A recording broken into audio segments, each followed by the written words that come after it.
everybody. We're just going to get started right now. I know people are still filing in, and the first thing we're going to do is show a little video, so I hope you enjoy.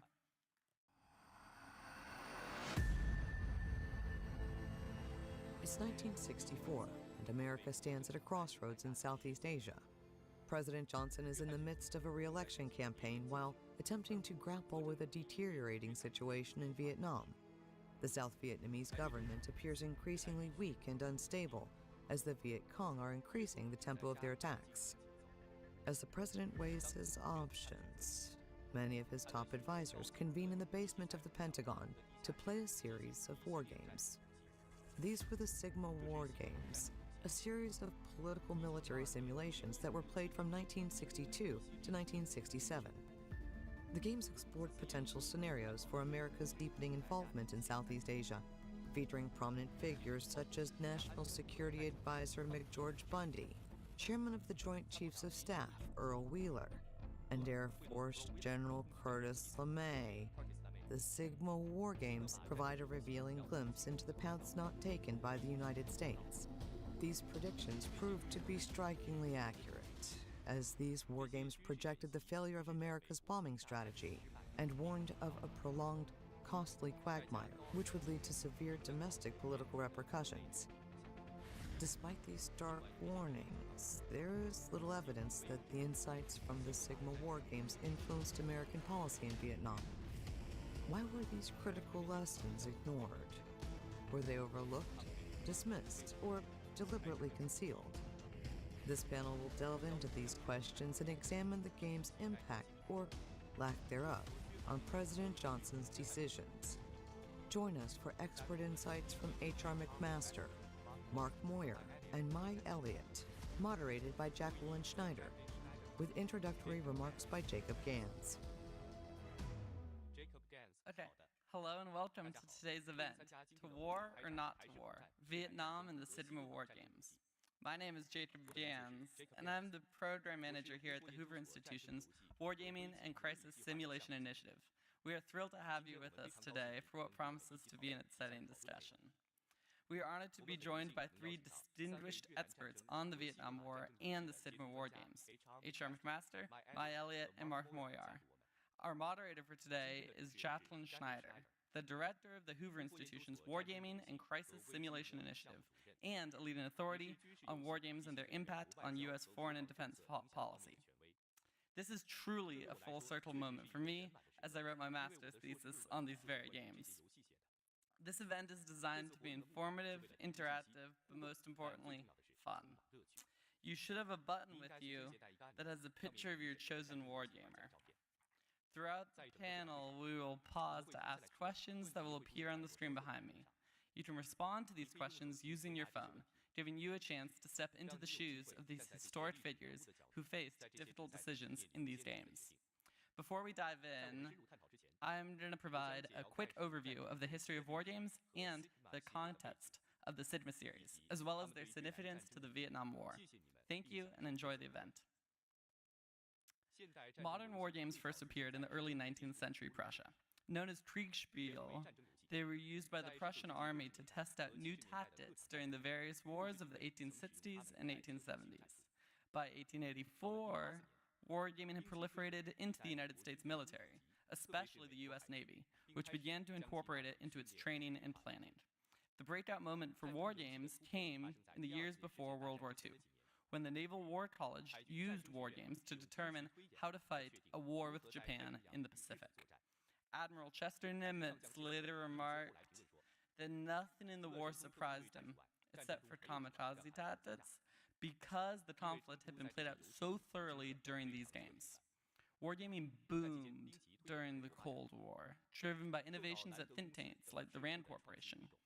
One key development during this period was the politico-military wargame, which focused on leadership decision-making rather than solely military tactics. From these politico-military wargames emerged the Sigma War Games series, a set of 10 Pentagon-run games that took place between 1962 and 1967, and centered on the evolving conflict in Southeast Asia. Over the years, the scope of the games shifted to reflect the region's changing dynamics. Early games like Sigma 162, the first one, focused on Laos, while later games like the 1966 version explored strategies for de-escalating the war already raging in Vietnam. These shifts mirrored America's transformation from a concerned observer to a primary actor in the conflict. Two of the most important Sigma games took place in the spring and the fall of 1964, known as Sigma 164 and Sigma 264. These two games were played while President Johnson and his top advisors were deciding whether to wade further into the war in Vietnam. They offer fascinating insight into the decision-making process of the Johnson administration. Now that we have the history of war games, let's move on to what it felt like to be in the room for them. A politico-military war game like the Sigma series was not what you picture with maps and dice and little tanks moving across a board. Instead, the players were divided into teams, representing decision-makers in different countries.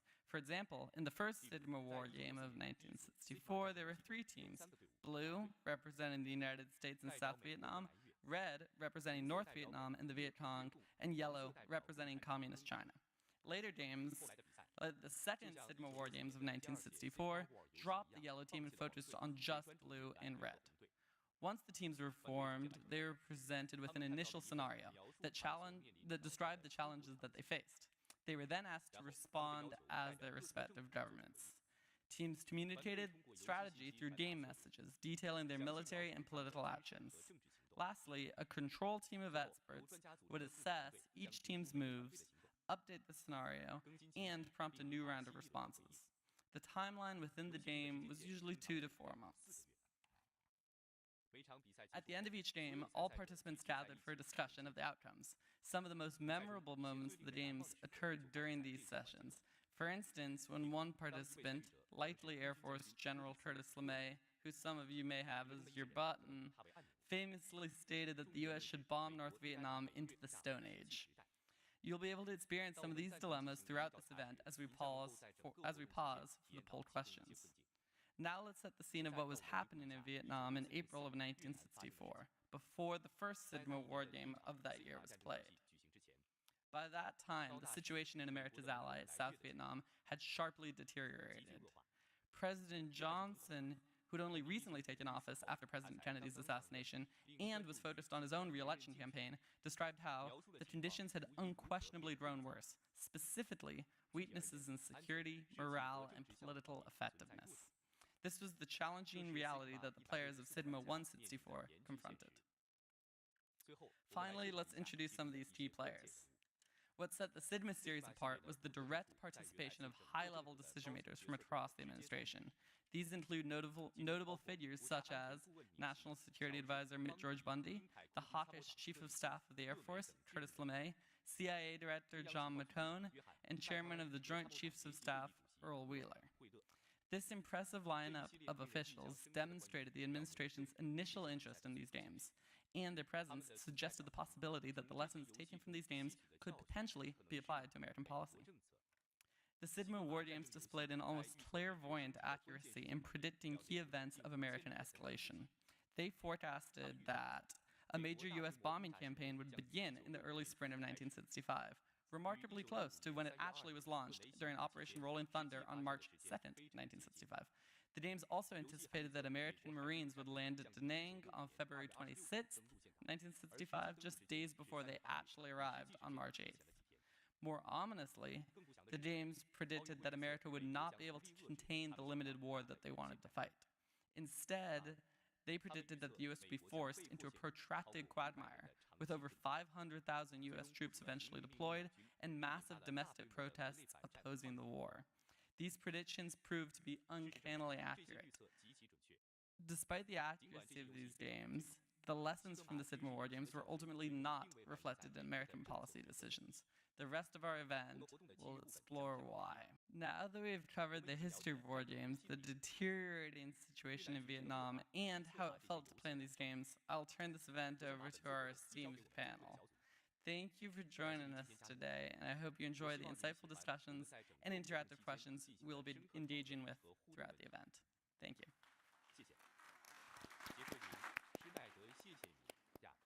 Thank you, Jacob. We are so excited to have you. This is the first of our programs that we're going to be having this year. And the reason why the Sigma War Games were where we wanted to start was because in many ways, these games are such a huge kind of historical puzzle. I work a lot on how games influence foreign policy, and they have all the ingredients of a game that really should have mattered, and yet they didn't. And so what we have today here on the panel are a set of experts that'll help me understand why these games could be so successful at predicting outcomes, and yet ultimately make so little impact potentially on the future of our Vietnam policy. So before we start, I want to kind of get us a little bit into the historical context. And the first game is 1962 and the Kennedy administration. And Mark, your book covers you have two books. So you have a book that covers, is it like 61 to 60? 54 to 65, and then 65 to 60. Right. So in the first book, you do a great job of explaining what is happening in decision-making and what's happening on the ground in Southeast Asia. Can you give us a little background about what's happening in U.S. foreign policy in Southeast Asia leading up to the game in 1962? And for those of y'all who haven't done a war game series in the Pentagon, for something to get a series where we're interested in a subject and now we're going to run this game and then the next year we're going to run another game, that implies that somebody in the kind of bureaucracy thinks that a region or a problem is important enough to dedicate an entire war game series. So at some point in 1962, somebody in the Pentagon said, something in Southeast Asia is important enough that we're going to build a whole series on it. We're going to call it the Sigma series, and that's another thing. All the games in this time period were very arbitrary Greek letters. It's like a fraternity of war games. So give us a little context. Why are they thinking about Southeast Asia? What is happening? What's going on?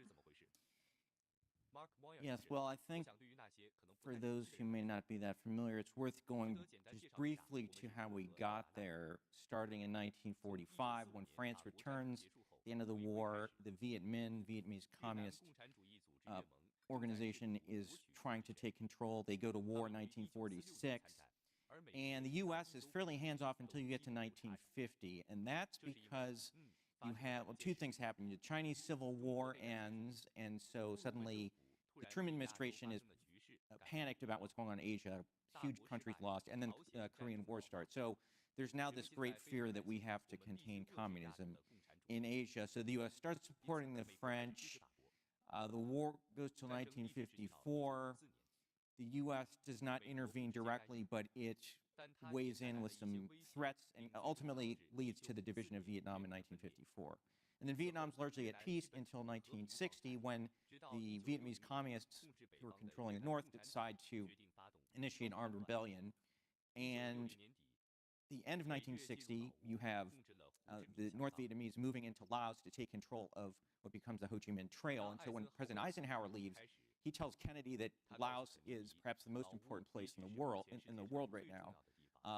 A lot of times people forget about the Laotian angle, but at 1960, it is the thing. And so Kennedy, and he even tells Kennedy he should send in American troops if he has to, even if no allies are going to go along with this. So Kennedy in 1961 is weighing, do we send in troops to Laos? And he comes close. One of the big reasons he doesn't is the Bay of Pigs happens, and that leads to fallout. You know, he has this falling out with the CIA and the military, which is going to continue and to be a problem throughout this period. But then you have Averell Harriman convinces him we'll neutralize Laos, we'll make Laos, we'll get a coalition of non-communists and communists. So that kind of puts Laos on the back burner for a time, but then this coalition rapidly breaks down, and so you have more North Vietnamese coming through Laos, and you have a lot of people saying if Laos doesn't hold, South Vietnam is going to be untenable. And so that is the big picture when you get to 1962. And I think it's probably important to note at this point that the 1962 game is actually about Laos.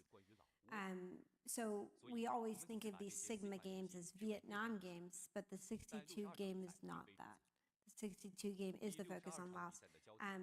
but they end up escalating to Vietnam, and they end up using a lot of the similar strategies they try in 64, 65, 66 games as well. And like the games that come after them, they find that this strategy of bombing and gradual escalation leads to eventually just kind of a quagmire. But it starts in 62. We start thinking about Laos, and it invariably goes towards Vietnam as we move into the later games. Now, HR, Mark did a great job of setting up what the U.S. cares about in Southeast Asia, but there's also something big happening domestically, which is that in 1963, we have an assassination, and we have a transition between Kennedy and Johnson. Can you describe how that structure of decision-making changed or stayed the same between Kennedy and Johnson? And then I love these characters, so if you could tell me a little bit, like, who's who in the zoo, like, who stays on, who gets lost, like, who's fighting for survival in the Johnson administration. And then I'd love to understand a little better that relationship between the Joint Chiefs of Staff and some of these kind of civilian organizations and civilian leaders in both the Kennedy and the Johnson administrations. Okay, so I have to go back even a little bit earlier to the Kennedy administration, which put into place a big shift in decision-making and policy-making processes from the Eisenhower administration. As you can imagine, General Eisenhower, having been the Supreme Allied Commander of Europe, was used to having kind of a staff that organized paperwork and teed up decisions and allowed him to select from multiple options. There's a great book called The Hidden Hand Presidency by Fred Greenstein, which talks about Eisenhower's decision-making style, that he wanted debate. He wanted to hear about multiple options, and he would hide his own hand because he didn't want to bias his advisors in one way or another. When President Kennedy comes in, it's a generational change as well between Eisenhower and Kennedy. And the title of the first chapter of my book is The New Frontiersmen and the Old Guard. And the New Frontiersmen saw themselves as more forward-looking, as more agile as decision makers, more creative. And Kennedy had a much more informal decision-making style, which kind of harkened back to the way Truman ran things until the Korean War. So all of these decision-making processes really reflect the personality and expectations of the president fundamentally. And so Kennedy is more at ease with informal exchanges, and there isn't this systematic examination of courses of action or a consideration of long-term costs and consequences. And Mark, I'm thinking about the Ridgway Report, for example, in 1954, which led to non-intervention on behalf of the French in Vietnam, and the contrast between that, for example, and the Bay of Pigs, which happens because, I think in large measure, of the failure to consider long-term costs and consequences. So Kennedy gets burned by that. That's important context. And what he does is he kind of draws his advisory group even more closely, and he has a profound distrust of the Joint Chiefs of Staff. Should have been more distrust of the CIA because about the Bay of Pigs. But the Joint Chiefs of Staff got painted with that same kind of brush of dissatisfaction about the Bay of Pigs. At the same time, then, Kennedy is looking for other sources of advice other than the Joint Chiefs because he lost kind of confidence in them. And he hires Maxwell Taylor, who had retired from active duty after having been Chief of Staff of the Army and had written a book called The Uncertain Trumpet about how the policies of the Eisenhower administration were wrong, defense policies, and we needed kind of this new look in defense. He has a lot of influence with Kennedy, and of course the Joint Chiefs of Staff are pretty disgruntled about this because they've got a formerly retired person in the White House advising them. What happens after that is that then he becomes the actual chairman of the Joint Chiefs and has kind of the dominant voice as an advisor from the military side. But as you've alluded to, another big turning point here, right? Mark already mentioned a big turning point, 1959 with the Communist plenum and the intensification of the North Vietnam support for the Vietnamese communists in the South, right? So the situation is deteriorating in Vietnam as this is happening. President Kennedy makes a series of decisions. One of them is to exceed the limit on advisors established by the Geneva Accord in 1954 above 600, right? So it goes from 600 to like 3,600, for example. Those advisors are doing a heck of a lot of fighting and combat advising as well as advising. So our involvement's deepening and deepening in the war under Kennedy, burned by the Bay of Pigs. Then he closes his advisory circle in even more tightly. And then, of course, he is indecisive, though, and he appoints, again, this is for political purposes, his old Massachusetts political adversary, Henry Cabot Lodge, to be the ambassador in Vietnam. And Lodge just starts running an operation against No Zin Ziem, the president, and his brother Nu. And so his hands-off allows really Lodge to run amok with the CIA, and this results in a coup in November of 1963, and Ziem's assassination. Right now, what do? Hey, if you organize this, now who's responsible for the political successor? Well, we kind of are. Deepening again. 2 weeks later, Kennedy's assassinated, and Johnson gets thrust into that role. He inherits Kennedy's advisors. The trauma the country's going through, he doesn't want to change out everybody who Kennedy trusted. Of course, he hates Bobby Kennedy, and he doesn't really trust any of these guys. And he was kind of frozen out by Kennedy. And Johnson, okay, he needed him to get elected to get kind of the Southern vote, but he wasn't an active vice president, and wasn't brought into the inner circle. Now he's got Kennedy's advisors who have been kind of stiff-arming him. Now they're his advisors. So he's very distrustful, and he draws his advisory circle in very closely, begins to make decisions on Tuesdays over lunch with McGeorge Bundy, with Walt Rostow, and Robert McNamara. McGeorge Bundy is an academic.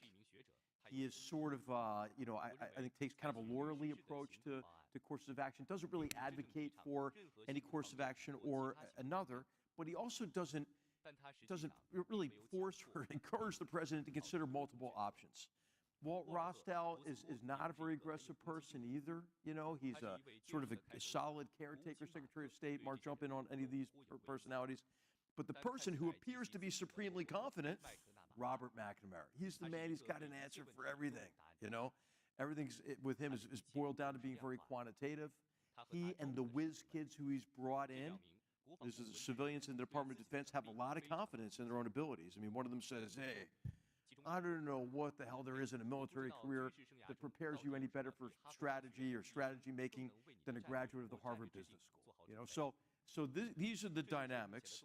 Johnson's insecure. He draws the circle in tighter. McNamara, the man with the answers, is the dominant, if you want to say an alpha male or something in this Tuesday lunch group. And it's a setup, I think, a setup for some pretty poor decision-making during the period of 64 and into 65. Gotta love those, the first bros. I want to stick in 63 a little bit because this I think becomes really important to whether the 64 games matter or not. So Mai wrote this extraordinary book about Rand in Southeast Asia. And the second chapter of your book is entitled, What Makes the Viet Cong Tick? Can you explain where that phrase came from? And then a little bit about the debate that was occurring in 1963 about the Viet Cong ability to withstand a U.S. or South Vietnamese offensive.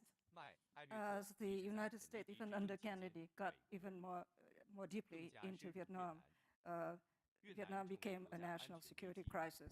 And Rand Corporation, a think tank in Santa Monica, had made its name in strategic studies thinking during the Eisenhower administration, when the strategic doctrine was mass retaliation, because it's like deterrence. If the Soviet Union attacked us, we could retaliate in a massive fashion and destroyed it. And the most famous thinker was Herman Kahn, who was the prototype for the movie Dr. Strangelove. So in 1963, the National Liberation Front for South Vietnam, later on known as the Viet Cong, was created in December 1960.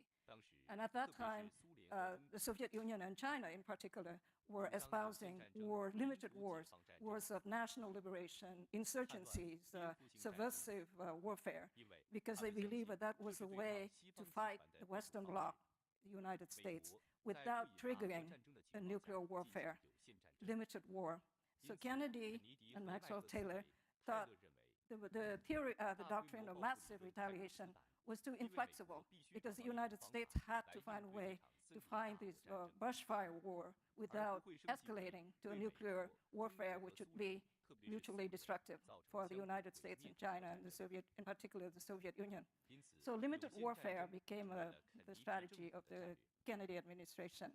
And Rand didn't have any real expertise in limited warfare, but it wanted to become a major player in Washington, advising the Kennedy administration about this new form of warfare. So it sent a team, actually the president of Rand, Frank Colbaum, and Guy Pauker, a social scientist who was actually an expert on Indonesia, to Washington to find out what it could do to help the administration fight this new war.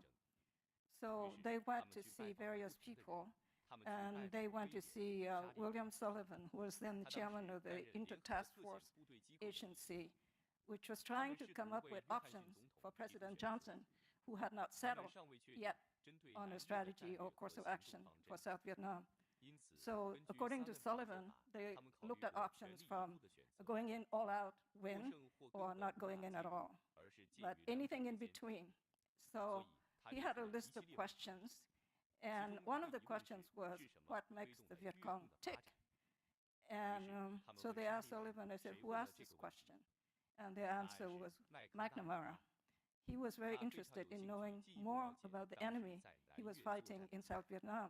At the time, the Viet Cong were called faceless enemies. You know, they appear, they attack, they ambush, and they disappear.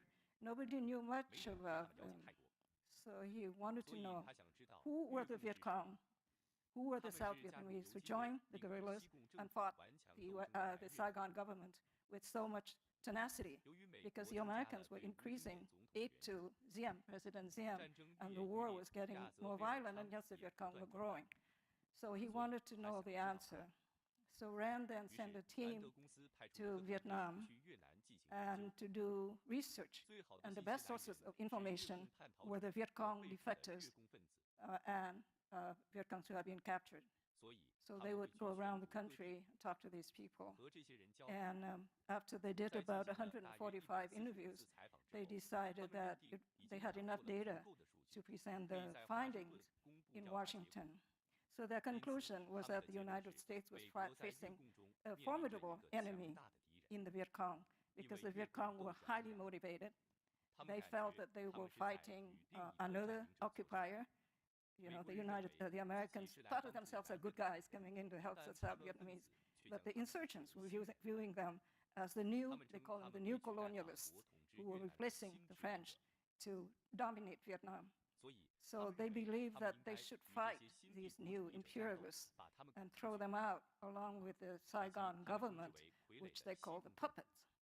So they were very highly motivated, and they also believed that they were fighting. There were a lot of grievances in the countryside, and insurgencies fed on grievances.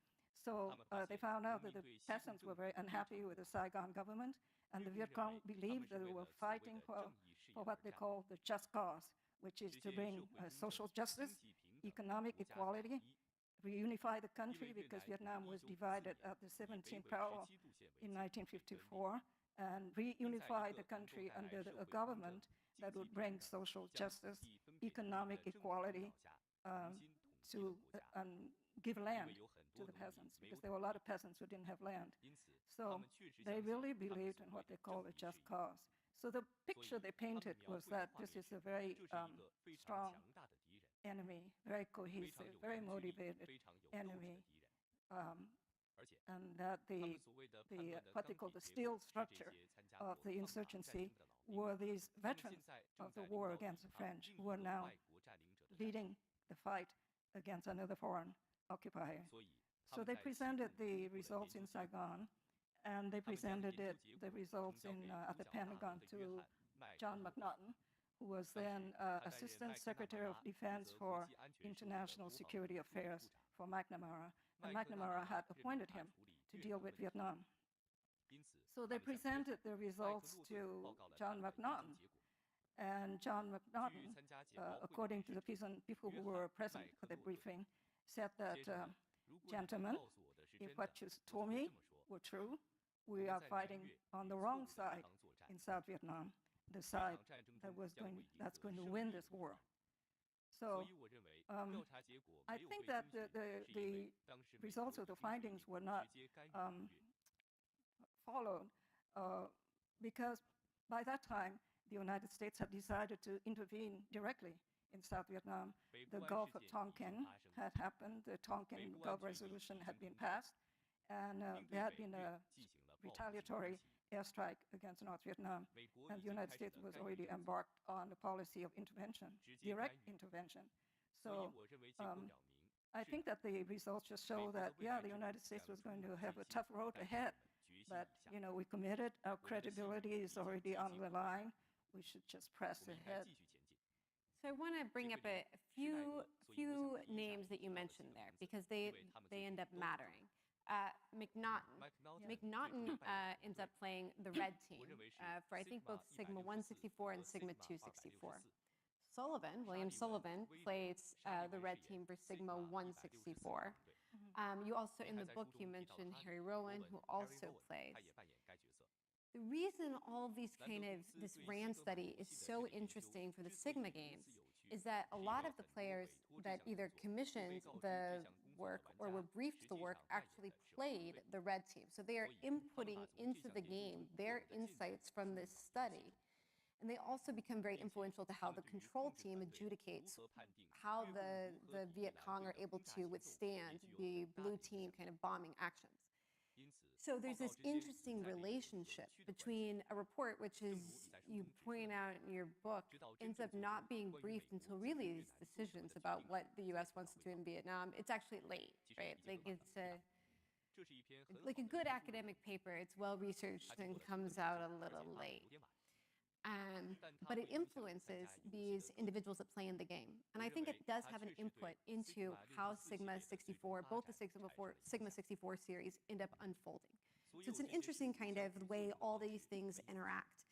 And I think it's time for us to step into the war game. Each one of you, most of you, have picked out a character. I have picked out Curtis LeMay because I have spent time in the Air Force, and I have been trained to love strategic bombing.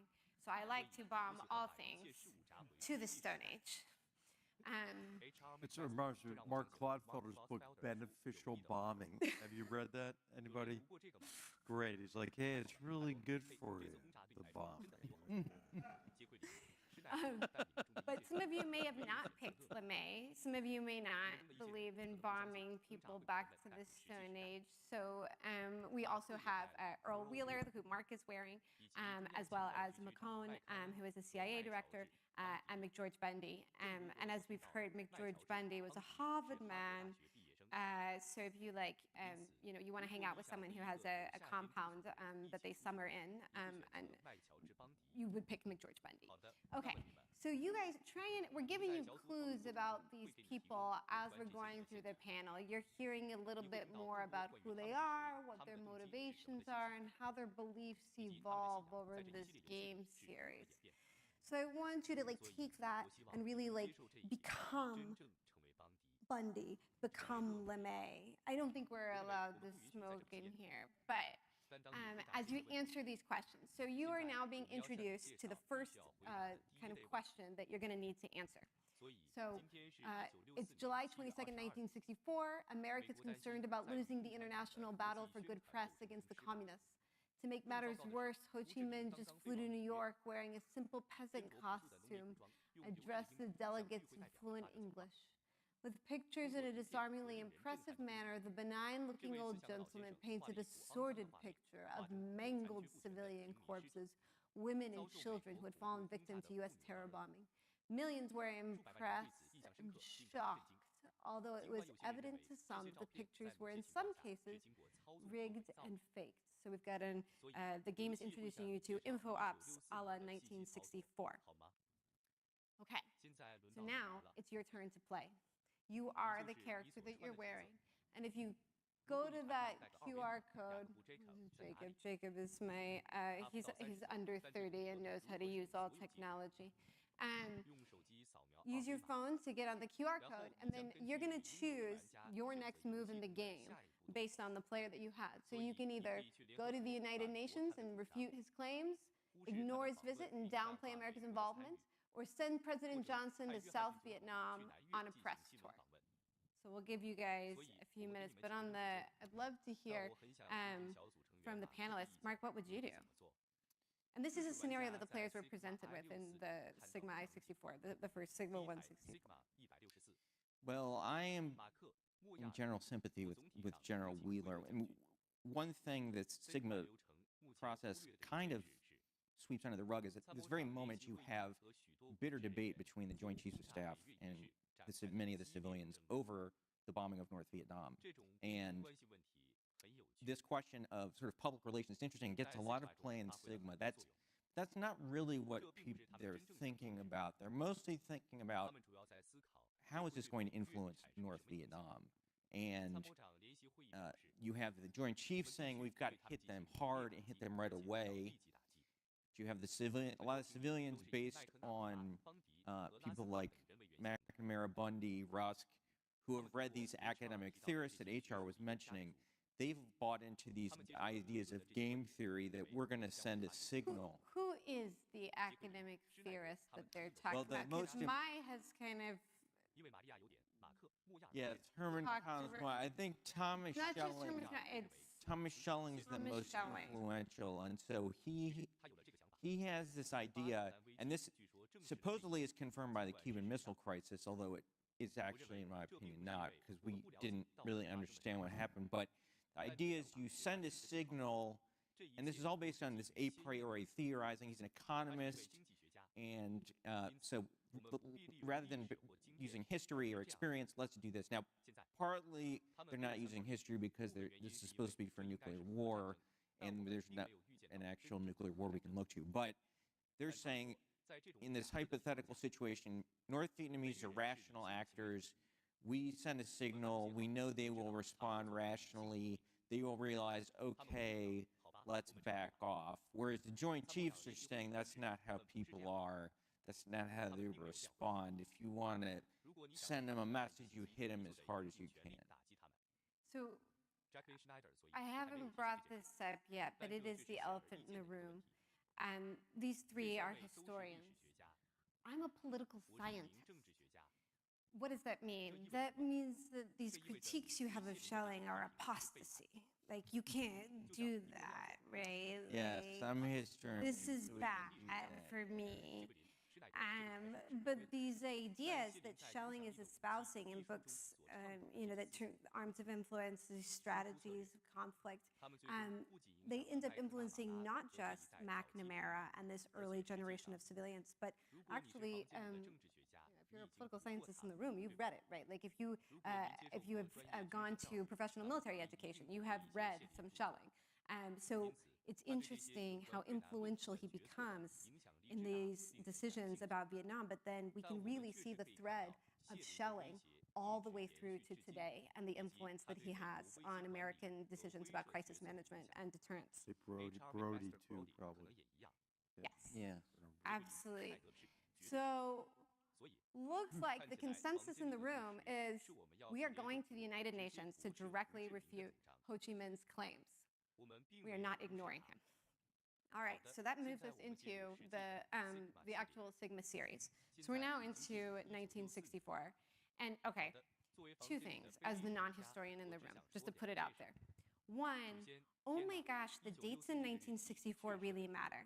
I kept flipping between, like, was that March? Was it September? Was it June? So decision-making about Vietnam is coming down to weeks. Like, reports are coming out, and people are visiting Vietnam, and conversations are happening.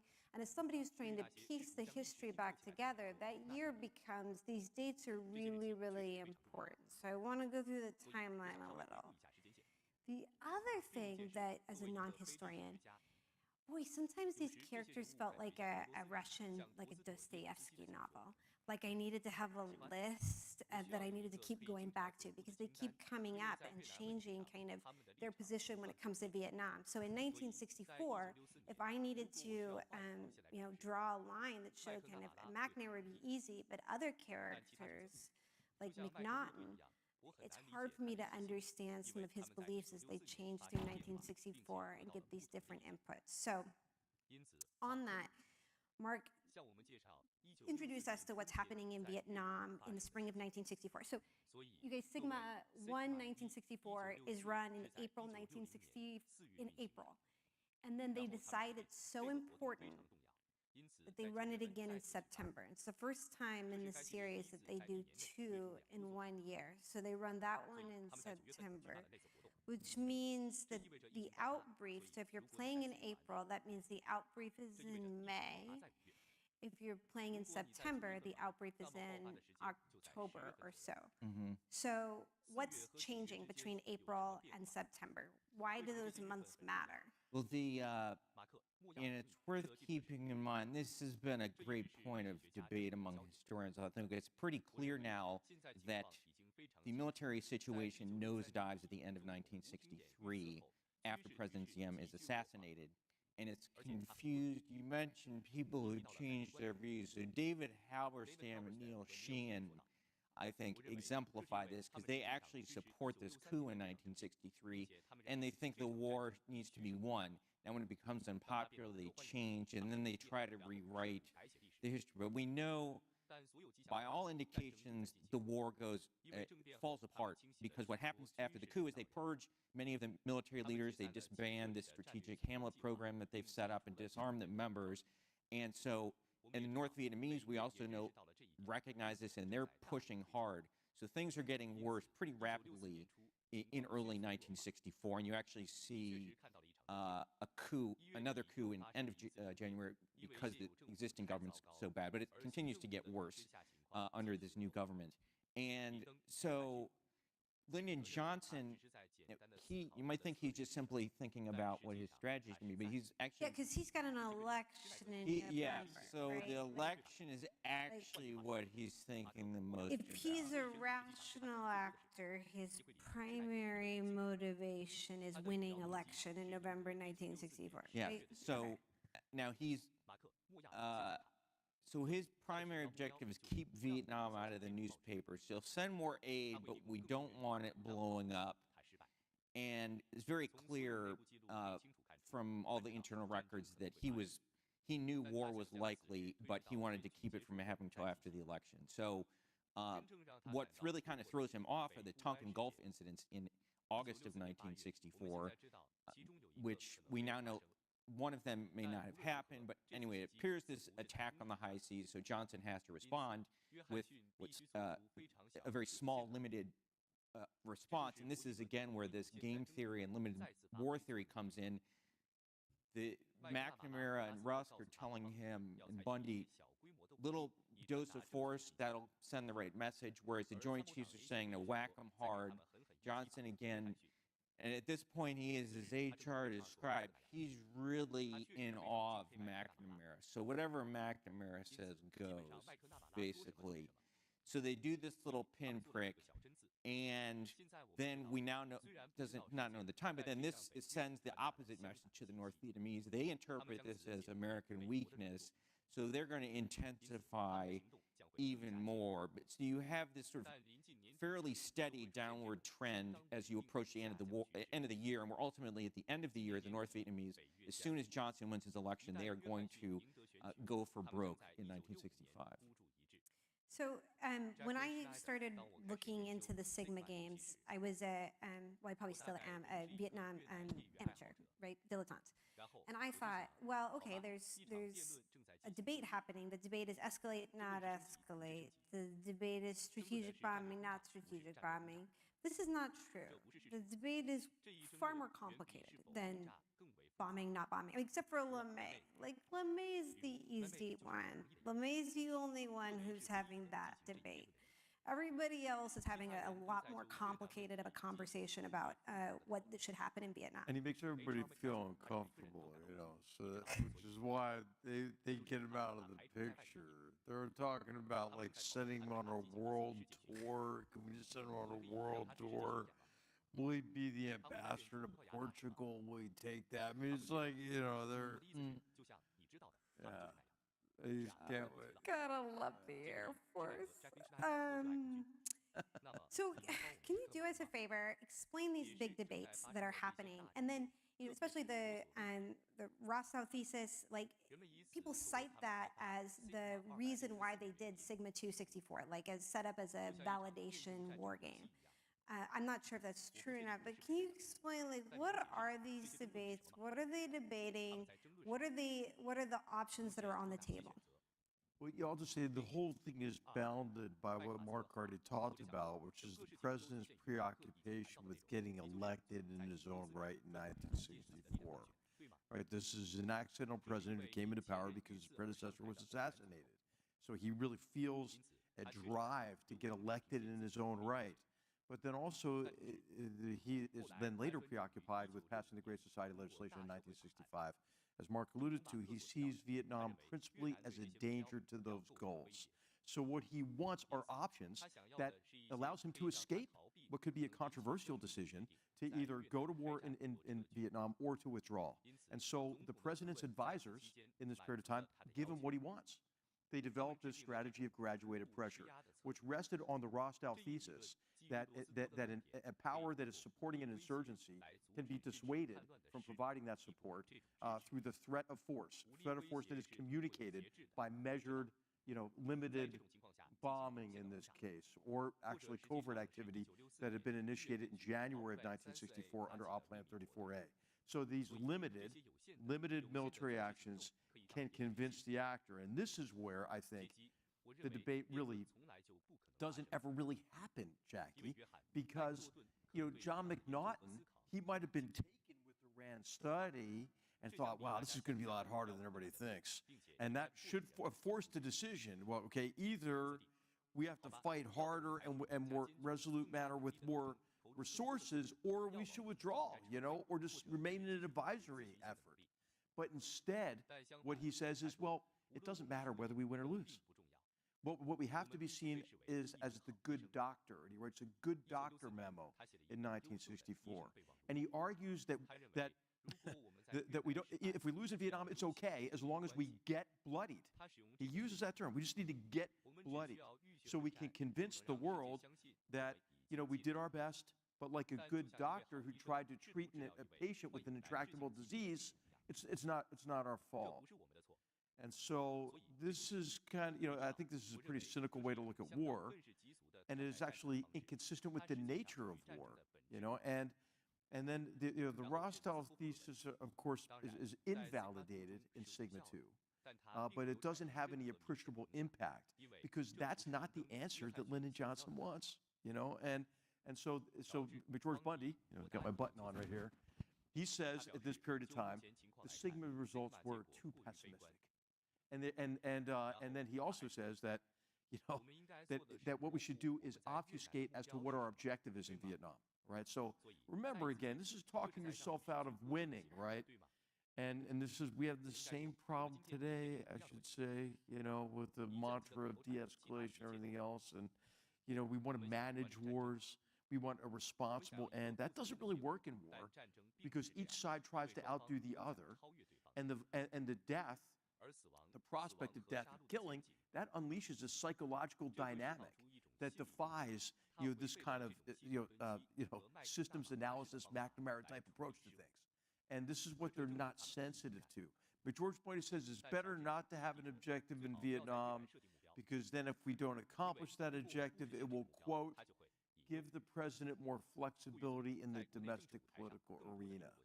So I think we may be jumping ahead, Jackie, but I think these are some of the dynamics that prevent the outcome of the war game, as prophetic as it was, from having any appreciable impact on the decision-making. With that, I think it's time to move back into the game. So we're on Sabami. It is April 15th, 1965. The U.S. has launched a bombing campaign against North Vietnam aimed at deterring their aggression and crippling their industrial base. However, the results have not been as promising as expected. Following the airstrikes of the 2nd of April, indicators were constantly watched for evidence that Hanoi was halting the offensive. There were none.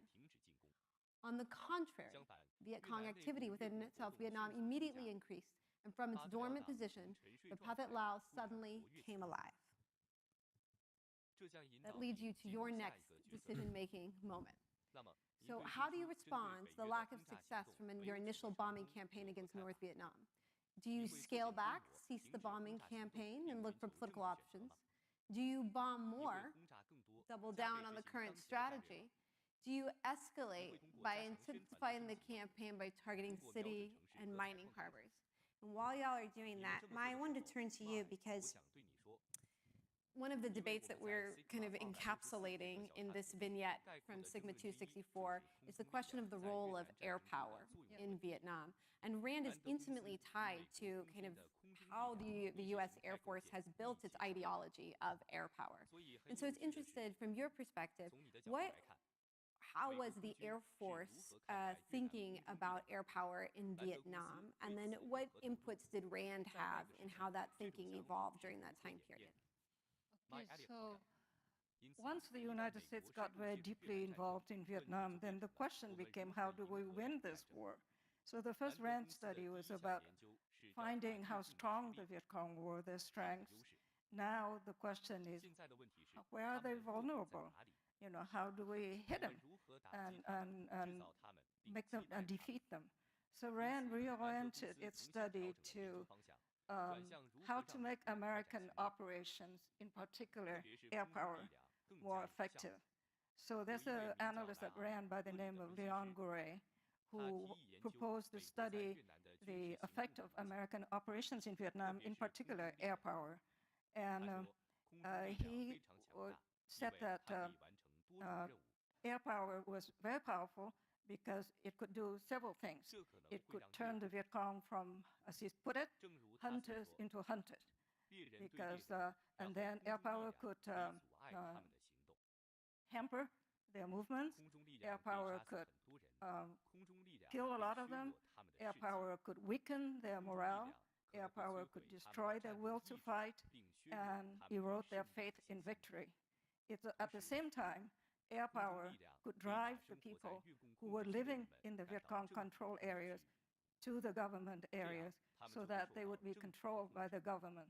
So basically, it would depopulate the Viet Cong areas, and it would cut the Viet Cong off from resources, manpower, economic support, everything. So Mao Zedong had said that the guerrillas were like fish swimming in a pond, so air power would drain the pond, move all the people to the government side. So he believed in the power of air power, the effectiveness of air power, especially B-52. And he was extremely optimistic. And he would brief McNamara, and McNamara at the time wanted so much to believe that things were working in Vietnam. So not only McNamara, but other people like McGeorge Bundy, Walt Rostow, was very receptive to what he was saying. And so he would brief McNamara regularly, and John McNaughton too. And so he came to believe that B-52 could win the war. And that would explain maybe why air attacks in South Vietnam were intensified to the extent that it eventually did. And it ended up something like 7.5 million tons of bombs were dropped on Vietnam, Laos, and Cambodia. I think 5 million tons were dropped in Vietnam, more than all the ordnance that were dropped during World War II. But, you know, but Leon Gouret was not, his view was not shared by a lot of people at RAND.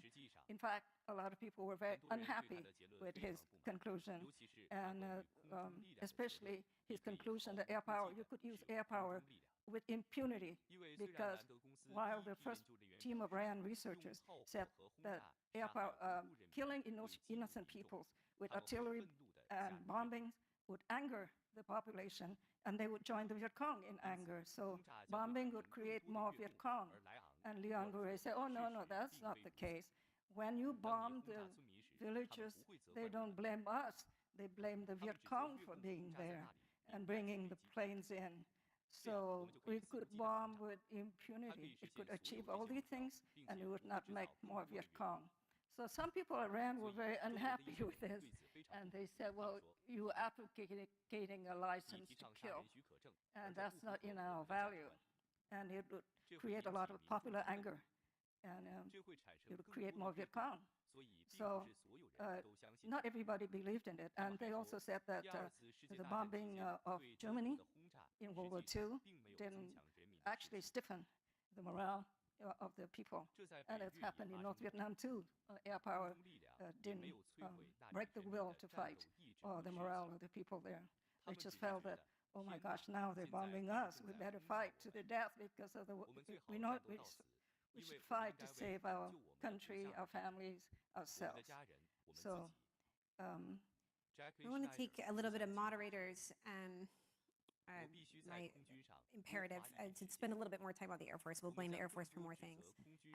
In Dereliction of Duty, Adria, you had a quote from historian Earl Tilford that the Air Force, like an illegitimate child at a family reunion, felt less than comfortable with its origins, and all the more so since its primary reason for being was based on the unproven doctrine of strategic bombing.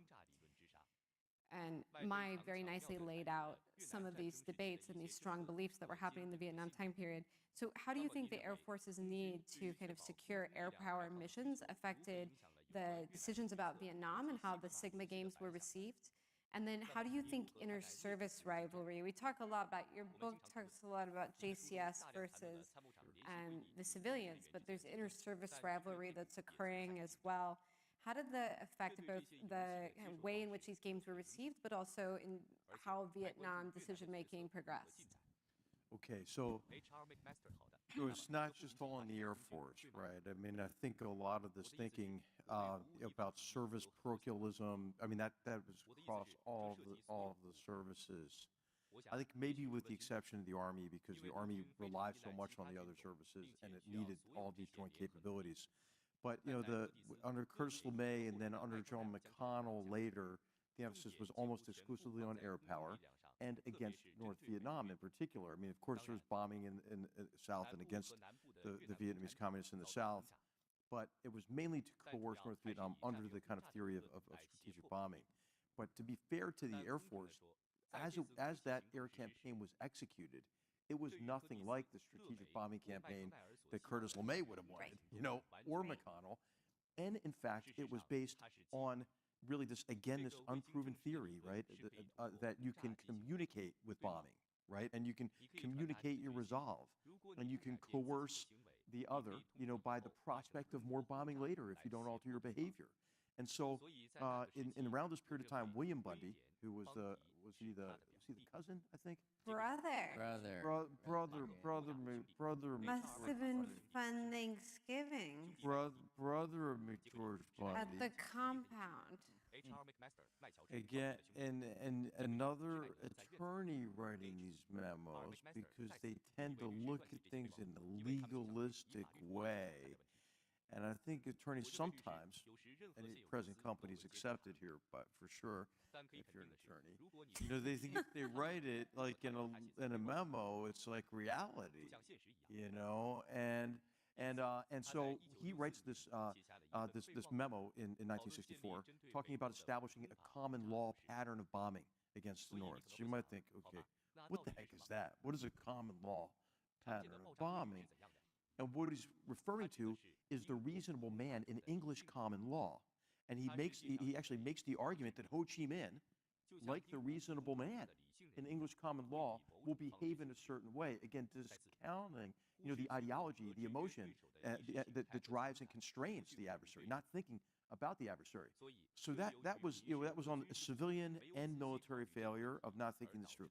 The second big parochial issue was the chief of naval operations, right? This is General McDonald, and what he was the chief of naval operations, and McNamara was going to replace the commander of Pacific Command, the crown jewel in the Navy, with an Air Force officer, Jacob Smart, right? All for it. Who was actually universally respected officer. Jacob Smart was. And McDonald goes in and goes, you can't do this to me, I can't be seen as the CNO that gave up PACOM. And so McNamara says to him, okay, I'll back down on this. I'll reverse the recommendation to Joint Chiefs, but you're going to owe me on Vietnam and everything else.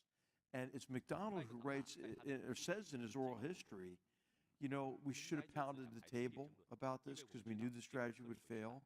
And he said, I'm ashamed of myself for this.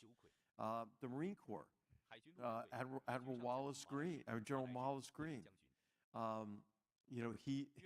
Johnson gives him the treatment. Like when he comes in and they're about to question the strategy and this incremental approach, shakes his hand, puts his arm around him. I'm going to need some good recommendations from you today, General.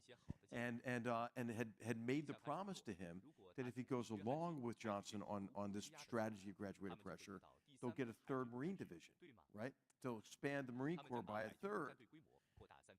And so you get an idea about how parochialism played into this. McNamara calls up Johnson during this period of time. He goes, hey, Mr. President, I'm taking a divide and conquer approach with the chiefs. These are the tapes of telephone conversations. And it's coming along pretty well. So Johnson didn't want good advice from the military. He wanted divided advice and just wanted them to sign up for the program that allowed him to avoid a difficult decision.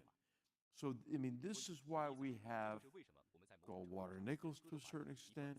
This is why we now have combatant commands with commanders who look at the complex challenges they're facing through the lens of joint capabilities, right? So these were important reforms that were made as a result of the failure of civilian and military advice during this period. And this inter-service rivalry and how Johnson and McNamara used inter-service rivalry to kind of keep the JCS out of influencing these Vietnam decisions, I think for me, after spending some time with these documents, I think it's my primary hypothesis about why the games ended up not being relevant, and yet were played multiple times. And you have a quote in your book, HR, that I want to bring out here, because one of the big puzzles for me was why keep playing a game and putting these important people in the game if you don't care about the answer anyway? Why not just bury the game and not play it at all? And you had it's a quote on page 94 of this fantastic book, Dereliction of Duty. Page Turner. William Bundy later viewed the planning effort in the spring of 1964. So keep in mind, spring of 1964 includes the first Sigma of 1964, as an emotional safety valve, that's in quotes, for those who might otherwise pressure the president into taking actions that he was determined to avoid. The planning efforts actually served the purpose of delaying genuine consideration of the situation in Vietnam until after the election, keeping the JCS busy, and at the same time permitting LBJ to keep the war low-key. And I thought that was a pretty remarkable insight. These games, the level of people playing in these games, like, HR, have you ever been at a game that the chairman of the Joint Chiefs of Staff is playing like a role, like plays every single day of the game? Senior level, yeah, very senior. It's very rare. And run very effectively. Colonel Lincoln, we didn't talk about him, and he was universally respected. He was the head of the Social Science part of West Point, who sets this whole thing up. Yeah. But this idea, like, for modern day, for us to have these type of people playing these games, that's crazy. So the fact that maybe these games were used not to influence, but instead to hedge, to bureaucrat the decision away, is a really interesting use of games to influence policy in a very different direction. Just a quick point on this. Johnson's doing this on both ends of the spectrum, right? Those who would maybe be for withdrawal and those who would be for more resolute action. If you just flash forward quickly here to April of 1965, when he gives the Johns Hopkins speech, right, where he talks about a beautiful vision, for Southeast Asia and the Mekong Delta River Project, and historians made a really big deal about that for a long time until the notes became available of those Tuesday lunches, and he talks about that speech being aimed, quote, at the Sob Sisters and Peace Societies, right? So what he's doing is he's placating all constituencies. He's taking this path of least resistance, this middle path, which crumbles beneath his feet with every lie and obfuscation that he's telling. So this is great because it brings me into 1965, which is where I want to go. And actually, I want to read a quote, which is from the Deputy Assistant Secretary of State for Far Eastern Affairs, Green, who actually played, I think, in the Sigma 2, I can't remember if Sigma 1, in 64. But he writes this memo to the Assistant Secretary of State for Far Eastern Affairs, which is George Bundy, so the other Bundy. So this is February 1965. And he says, the memo says, the DRV is not likely to cave out of fear of further bombing of North Vietnam. Tough old characters like Ho Chi Minh have great capacity to take punishment. In this connection, I stick to the conclusions that we on the Red Team reached during the Sigma exercises. So 1965, there are people who are influenced by the games who have felt like the games showed the future, and they're advocating for it, but it's not making a difference in decision making. And that brings me, Mark, I want you to help us historically, because we spent a lot of time on Sigma 64. Really high-vis people are in Sigma 64. But the series continued to be played in 65, 66, and 67. If you look at the timeline, you see during that time period, we're just increasing the amount of troops that are there in Vietnam. So the 1965 game was played from 26 July to 5 August, but it was primarily by mid-level officials. The final outbreak was scheduled for a few hours with senior decision makers, and actually was filmed, and we've been trying to find it unsuccessfully so far. However, that was shortened to just a 30-minute outbrief at which the game director highlighted in his final report. He argued that the game was given too little priority and therefore would not be a useful input in decision making. There's a full 3 paragraphs devoted to how angry he is about how this got pushed to the side of the senior decision makers. So, okay, this is 26 July to 5 August, 1965. Can you explain to us what's happening in the summer of 1965? Why is a late July, early August war game maybe not super consequential to decision makers? Yes, well, so the end of, and by the way, I wanted to comment too on what you were saying about sort of tying up the Joint Chiefs.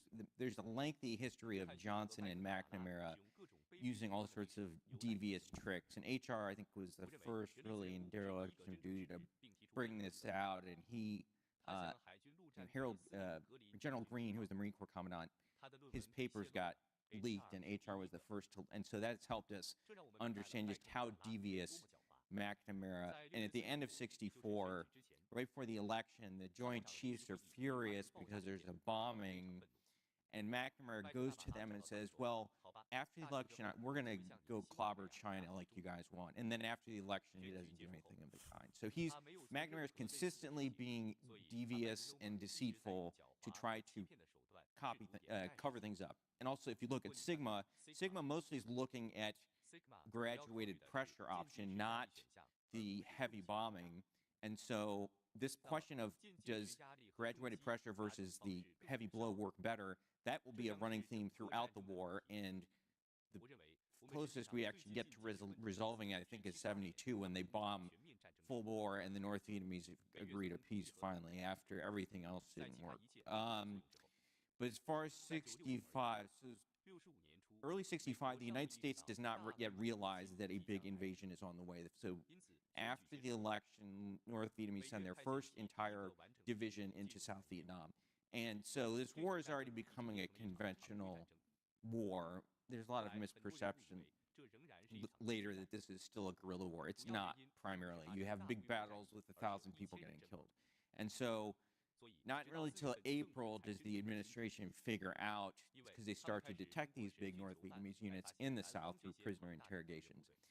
So then they're really panicked at this point. I mean, they're very distraught. Now, I will say there was for a long time a belief that Johnson sort of naively believed this was going to end quickly. And I think now the information is pretty clear is that Johnson, probably more so than McNamara, realized this is not going to be easy. This is a tough foe. It's going to be long and bloody.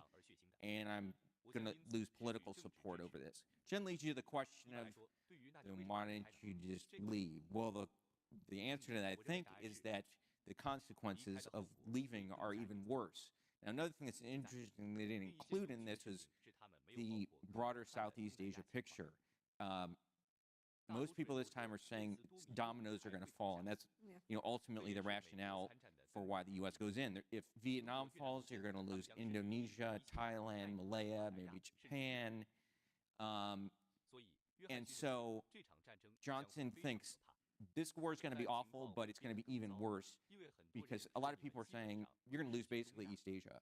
Now, there's a lot of controversy over that, and I actually think there's a pretty compelling case to be made that the domino theory is valid. Other people disagree. But Johnson, at this point, so they have the big meetings are July 21 and 22. So his mind is pretty much made up that he's going to go in and fight this war by the time you get to this next sigma. So I think at this point, I think they feel basically we are now set on the course, and it's a little too late for. Yeah.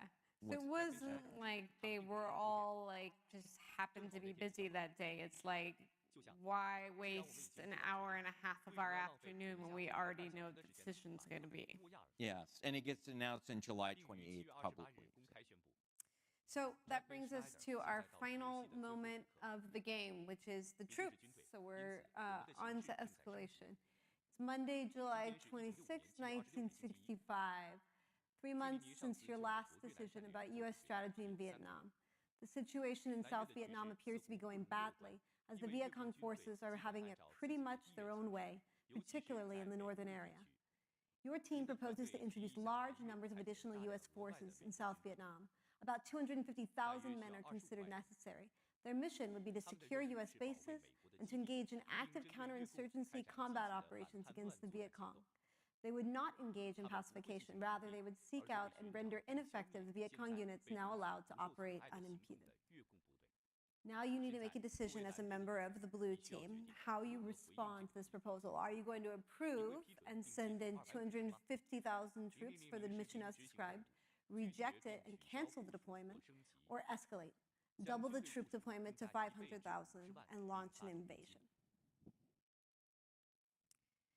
So the 66 and 67 games end up focusing on negotiation. So 64 is, should we escalate? How do we escalate? 65 is actually very similar about bombing and brings China in.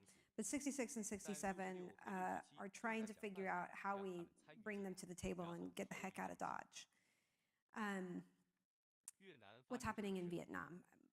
Mark, Mai, can you explain what's happening in 66 and 67? Well, I can give sort of the big picture. One thing I should have mentioned too in the 65 timeline, you do have the bombing starts in February of 65. It is done very much according to the McNamara graduated pressure. Some troops are sent in March, but the Americans don't think they're going to get involved in the war. It's not until June that it's clear you're going to have American troops getting in. You're going to have to face this decision. Ultimately, Johnson does decide to send in the troops. McNamara still is hoping through late 65 that mutual limitation, this is again a game theory idea, if we limit our commitment into South Vietnam, the North will limit theirs. So he's not going to send as many troops as the Joint Chiefs want. Well, late 1965, intelligence reveals clearly North Vietnam is flooding South Vietnam with troops. So finally, then this is when McNamara starts to agonize, because finally dawns on him that the enemy is not going to limit itself when we limit ourselves. And so then he's looking for ways to negotiate a peace and repeatedly pauses the bombing, hoping that's going to entice the North Vietnamese, which it doesn't have that effect at all. And so you have the American forces arrive, they stop the North Vietnamese from taking the cities, and you have sort of a war of attrition with a lot of casualties on both sides. Actually, I'm going to ask you a different question, because I realize I want to open up for questions. And there's two questions I want to get to on this panel.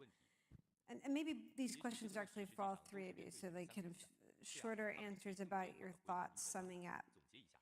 So one of the overarching lessons that I've taken from the games that I've executed and that I've analyzed and that I've played is that players, especially my American players, really want these elegant escalation strategies that have these, I'm going to signal with this type of bomb on top of this, on this B-52, and they're going to know that it's that type of bomb, and therefore, and this kind of idea that you can estimate what you need to do to get the other side to back down without you having to escalate. It's just very complicated strategies. And as I read through the Sigma games, they feel like strategies I've seen in games I've played about AI and cyber and, name your emerging technology. So I guess the question, and this is for all of you, and we'll start with what is so compelling for American decision makers about strategies like graduated pressure or graduated escalation that they continue to be played all these years later?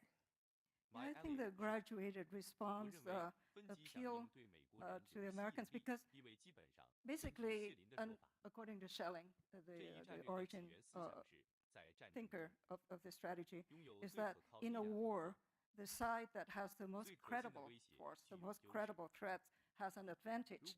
And this advantage is reinforced by the fact that he could dish out even more if you don't do what he wants you to do. And the other side, faced with this, being hammered, has to make a decision. Do I keep going? And I'm going to get hammered even more. I have to suffer more death and destruction. Or do I back down? And the American belief was that the North Vietnamese would just back down because the United States at that time was a superpower in the world. And Vietnam, Johnson said at one point, was a peasant country, an army of coolies. There's no way they could resist our power. So this strategy appealed to the McNamara and Johnson because they think that they could force the North Vietnamese to stop supporting the Viet Cong in the South and just, stop altogether or suffer the consequences. But the problem was that the North Vietnamese and the Viet Cong were not going to give up. They had fought all their lives to achieve their aims, which is to reunify the country. In 1954, when the Geneva Accords took place, the communists under Viet Minh, under Ho Chi Minh, were on the verge of winning. But Russia, the Soviet Union, and Communist China forced him to accept the partition of the country because they wanted to have a peaceful coexistence with the United States and the Western Bloc. So Ho Chi Minh and his lieutenants and the communists in general, the North Vietnamese, the Viet Cong, believed that victory was snatched from them. So they were not going to give up. They had fought so long.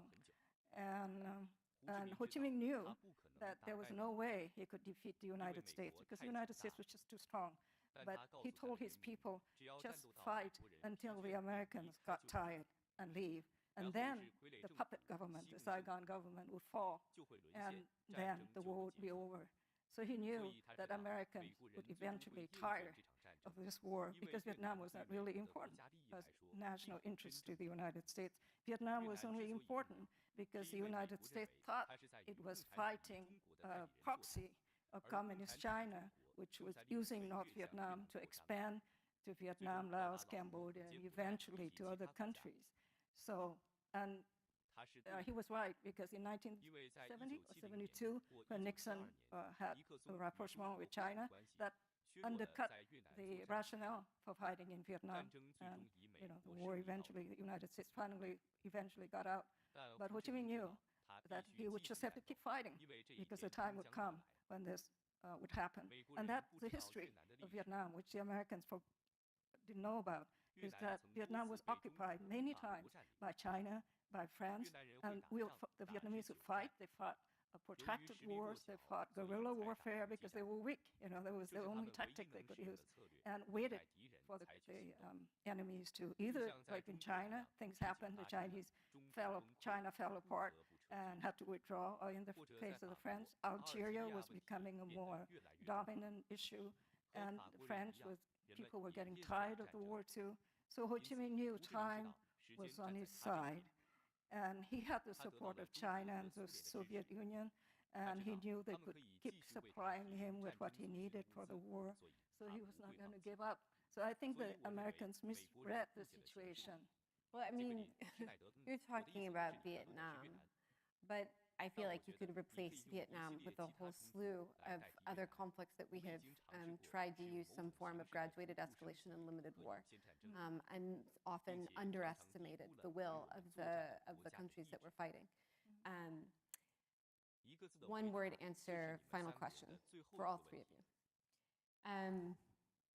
This panel was ostensibly about whether war games did or could have changed the course of decision-making when it comes to the Vietnam War. Did these war games stand a chance? Is there a way in which these war games could have been more influential, or were they always just kind of an exercise in futility?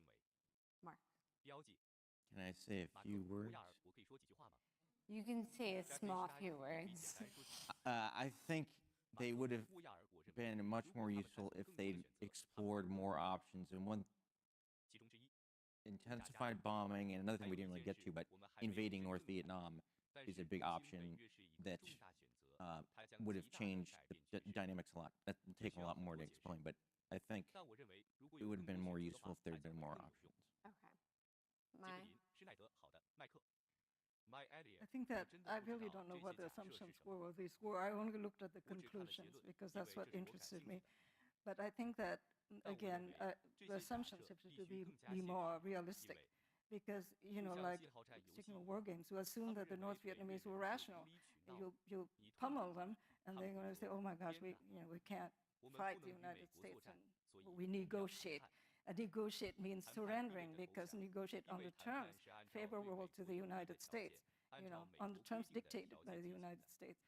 So I think that maybe the assumptions about your opponent should be more realistic. All right, and HR.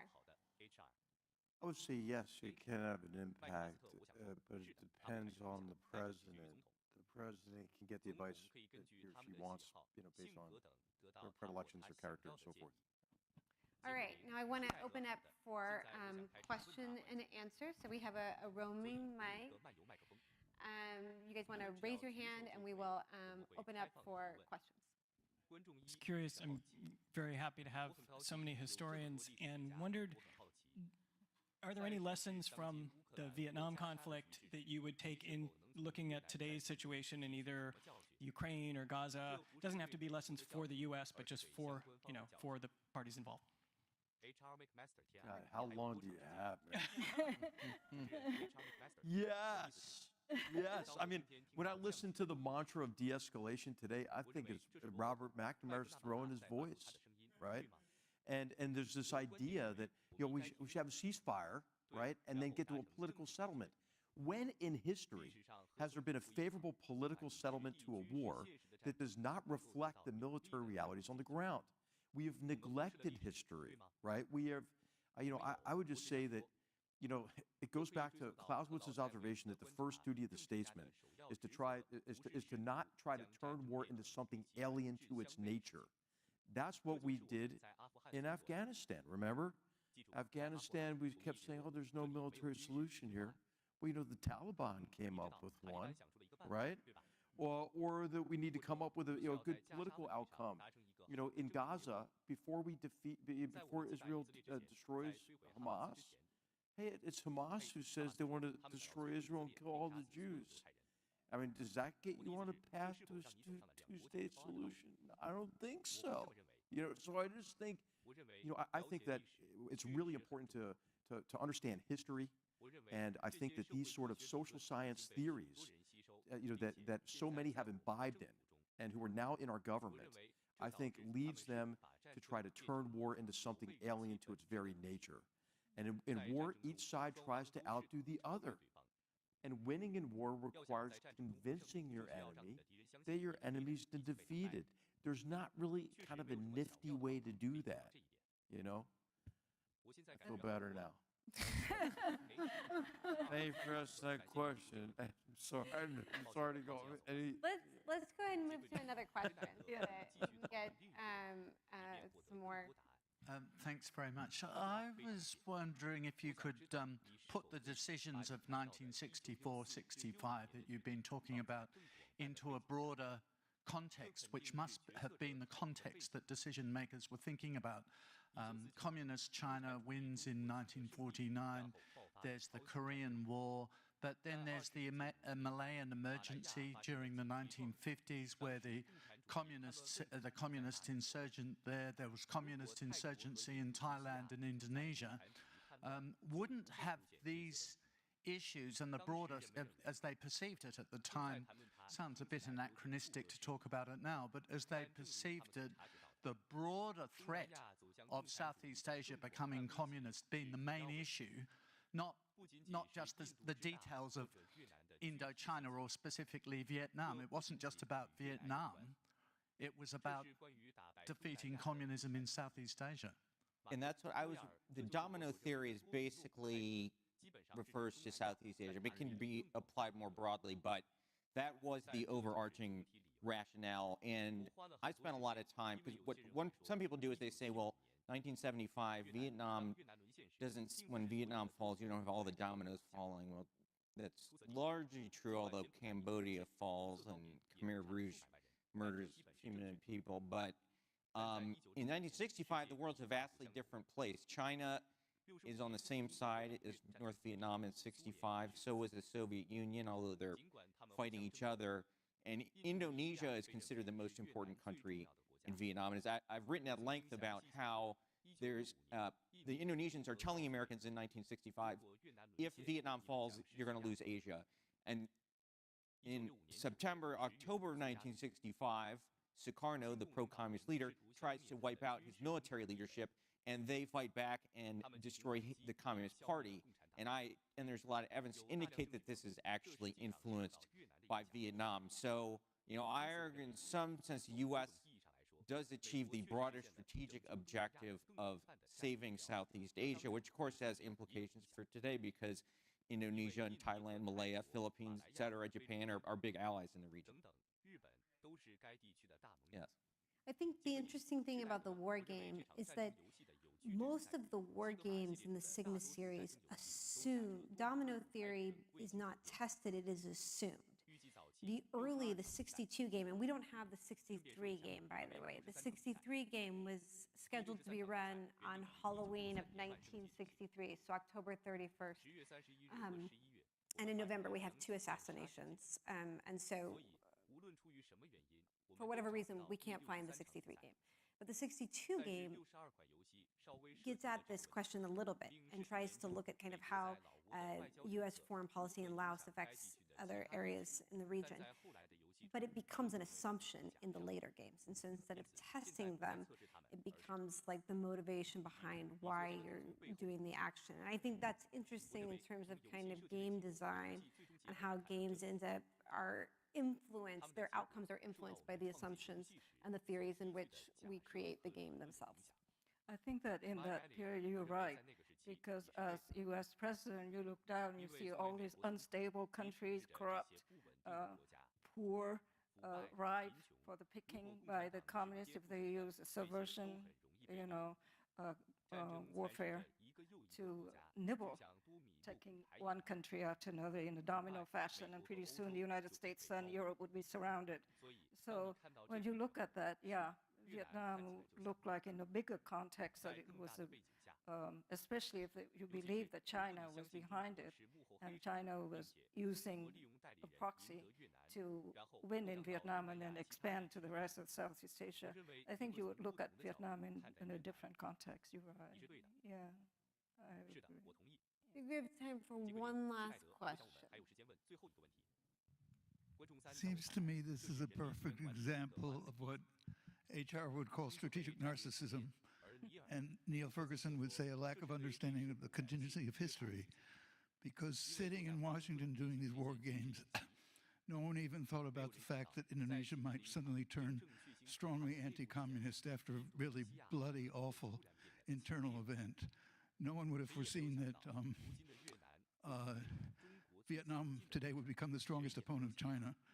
And no one would have foreseen, I'm sorry, there's a third one in my head.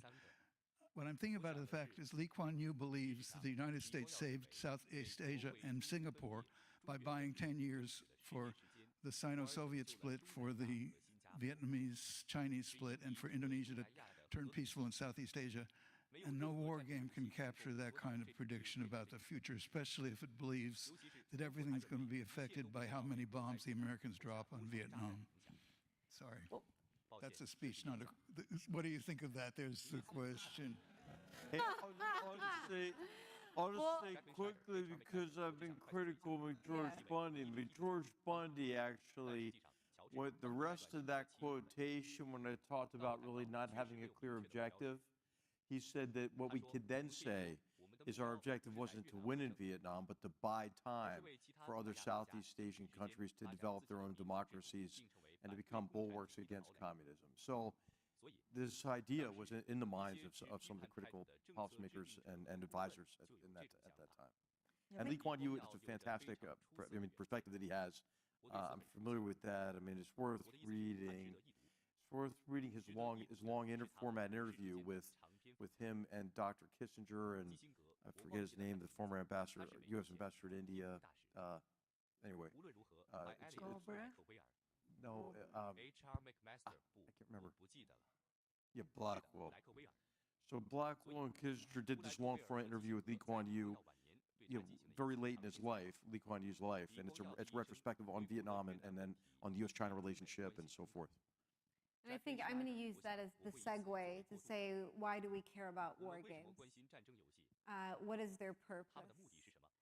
In these games, I kind of set up this puzzle where, look, they got it right, and then we ignored it. How could that happen? But they got it right in many ways because they made the right hunch. The decisions that they made about the adjudication, about domestic opinion, international opinion, Viet Cong will, they mostly got it right because they hunched in the correct direction. But as my husband would say, even a blind squirrel finds a nut. And if this game had been run, 20, 30, 100, 200 more times, it might have led to very different outcomes. And so as somebody who uses games as a part of my research, I would say that we should not think of whether a game predicts the future accurately as whether a game is a good game or a bad game. Instead, games are a way in which we understand the uncertainty in the world we live.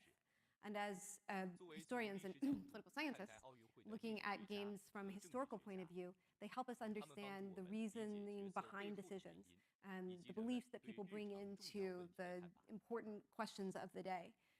And they often reveal to us almost more about the bureaucratic politics and the maneuvering behind the scenes than the outcomes might reveal about what could have or what did happen. So with that, I want to highlight all the extraordinary work that we're bringing into the collection. So the Wargaming collection is housed within the Hoover Library and Archives. We have almost, Talia's sitting in the room right here, I think we have 1,300 documents that will be published over the next year. And what we're doing right now is we're publishing them in kind of tranches of materials. So every 2 weeks we'll upload a new tranche of material. And then, there's a lot of manual behind the scenes. We're tagging documents where we have documents that we pulled in for the Sigma War Games that were supposedly about Sigma 63 because that's how they show up to us from the archives. And then as you start looking at the historiography and realize, oh my gosh, absolutely not. So all to say, we want you to engage with the materials. If you find that some material should be associated with something else, let us know. And so part of what we're doing in order to encourage people to engage with materials is we've launched a scavenger hunt for the Sigma series for this 2 weeks. And every 2 weeks we'll have a different scavenger hunt. But I posted the scavenger hunt on my LinkedIn, my Twitter, my Instagram. I'm trying. But it's got 3 questions. I'll tell you them right now. And if you guys find those 3 questions, the answers, you can email them to us at hooverwargaming@stanford.edu. So the questions are, the original dates of Sigma 1963 had to be delayed because of what event? The second question is, and I think HR already even knows this one, who was the game director for Sigma 265? And the third question is, what time of the day did the senior policy team meet for Sigma 164? So whoever gets the first answer to those questions correctly, we have signed books by our esteemed panelists. You send us your name and your address, we will send them to you. So thank you all for coming today. Before you guys leave here, I want to highlight the extraordinary work that goes into an event like this. So we have Lillian sitting in the back here. Lillian has done an extraordinary job. Hillary may be making sure that the party is going, and the events team. Talia, who has painstakingly uploaded each and every one of these documents and moved them when we were like, no, don't put it there, put it somewhere else. And Jacob and Shauna, the marketing team, and we want you to engage, we want you to interact. And anything that we can do if you guys have research questions or interests, let us know. We're happy to help you guys use war games as part of your data and part of how you understand history. So with that, we have food. So please join us for a reception afterwards out in the Traytel lobby. And I want to thank these extraordinary panelists. Thank you for coming and engaging with these games and having such a wonderful conversation.